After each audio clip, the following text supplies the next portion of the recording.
Bushmaster, played by Mustafa Shakir, arrived in Harlem, New York in Netflix's second season of Luke Cage, Mike Colter, to reclaim the streets. The new Marvel villain believed that Harlem and Brooklyn were his birthright, passed down to him by his father. Launching himself straight into the streets of New York, Bushmaster asserted his dominance by knocking Luke out in public, destroying his reputation. The new supervillain took on both gangsters and the police single-handedly and with ease. And although it seemed like he was not above doing any heinous acts to get what he wanted, there was one scene that Bushmaster star Mustafa did not want to film, co-speaking exclusively to Express. About Luke Cage, Mustafa couldn't remember wanting to change anything in the script before realizing he hadn't filmed one scene. He said, "Oh yeah, they wanted me to push this woman down." The innocent bystander would have felt the wrath of the impossibly strong tyrant, but Mustafa didn't believe Bushmaster would have allowed that to happen. Although the villain is working hard to take down Mariah Stokes,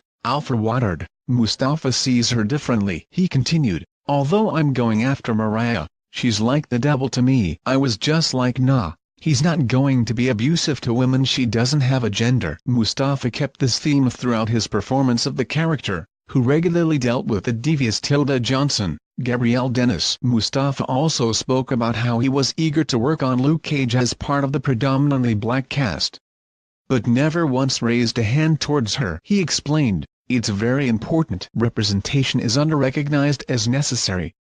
That's one thing, but I think people misinterpret how powerful the medium of television and film is to people, and how we define identity. My teacher once said that celebrities have replaced the demigods. We had Jupiter and Apollo, and now a Kardashian is Aphrodite." It's huge. But although the success of Marvel's Black Panther was important, Mustafa still sees a divide in African Americans. He said, "There's people that love Black Panther but still can't relate because it's over there in secret and African. So there's still that divide between African Americans and Africa." And so in Luke Cage Season 2 it's bridging the Caribbean aspect of that too, and it's super important. While Luke and Bushmaster found a common ground in the show, they ultimately fought against each other with different ideals. Could their divide in the show grow if Bushmaster returns for Season 3?